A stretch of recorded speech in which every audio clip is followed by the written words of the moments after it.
On Network Africa today, at least 22 people killed in a suicide attack in Maiduguri, Borno State.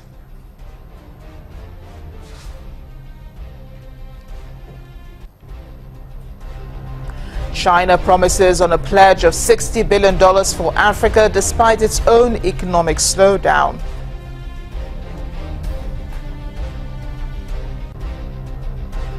And 8 African countries land bottom of the list of happiest places in the world. Network Africa begins right now.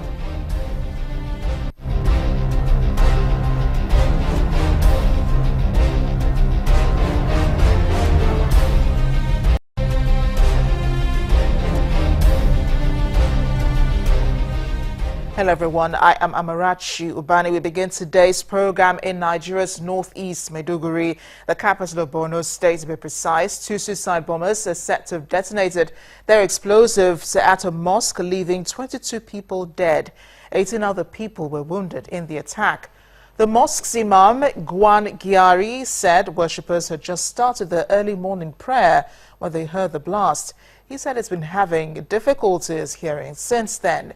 The military fighting Boko Haram insurgents in the northeast has also vowed to apprehend the militants responsible for the crime and bring them to justice. President Muhammadu Buhari, who returned from Equatorial Guinea last night, tweeted that he was dismayed by the news of the attack and calls on Nigerians not to let down their guard, but be vigilant, especially in public places.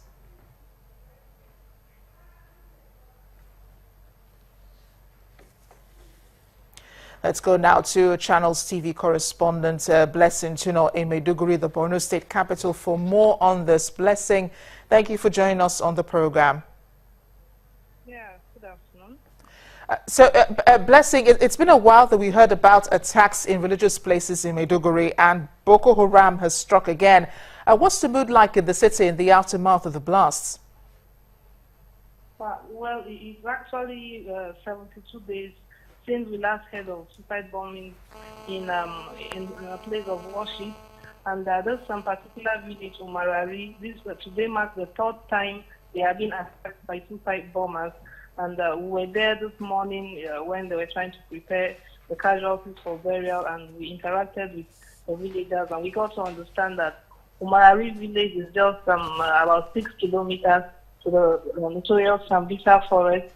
There's a camp within the Sambisa forest, just 6 kilometers away from Umarari, and there's an open space behind the village, and I guess that's what makes the village vulnerable to such kind of attack. Before now, were there any indications that perhaps Boko Haram was preparing to strike?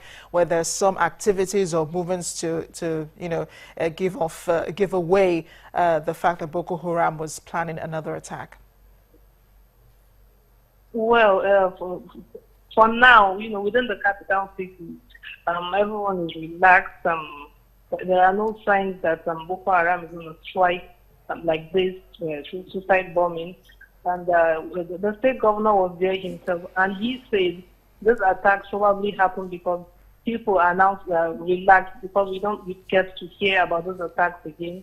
So the locals got relaxed. And even within Maiduguri, the truth is everyone is getting relaxed. And so what happened today is a wake-up call to everyone to really be alert. And I'm sure we believe that that's why the attack actually happened. Yeah, but apart from promising to apprehend the insurgents, the military is the military keen on investigating this blast? Are there other measures that show that they're being proactive rather than reactive? Well, the military, there's a high military presence, not only within the capital city, but even in adjoining villages like Molai, Umurari, and other places. There's a high military presence there. There are patrols, there are checkpoints, but the thing is, like the army will always say that you can never deploy enough soldiers. So the advocacy now is for community policing to help fish out the bad eggs within the community, because they find a way of infiltrating within communities.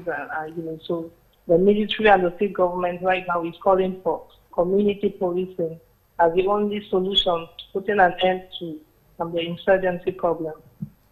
Blessing, thank you for joining us on Network Africa, and do stay safe in Maiduguri. Our correspondent in Maiduguri, Blessing Tuna. Now over to Ivory Coast now. Perpetrators of the Sunday attack in Grand Bassam Beach Resort, Al-Qaeda in the Islamic Maghreb, says it carried out the attacks in retaliation to France's presence in the Sahel region. France has been a key player in West Africa's security, having 3,500 troops in the region. France has also joined a campaign against Islamic State in Iraq and Syria. The attack at Grand Bassam Beach is the first terrorist attack in Ivory Coast, but the third in West Africa since November last year. Following the attack, the French Minister of Foreign Affairs, Jean-Marc Ayrault, and the country's Interior Minister, Bernard Cazeneuve, have met with President Alassane Ouattara to discuss the situation.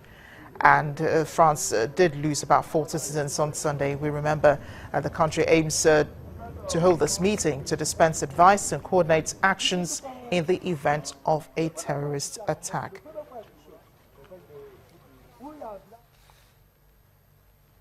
Well, back to Nigeria now. As part of measures to fight the Boko Haram insurgency, the government has shut down the cattle trade that sustained the city of Maiduguri in Borno State, leaving many residents with no means of livelihood. In recent months, the Nigerian army has taken back much of the territory lost in the 5-year insurgency.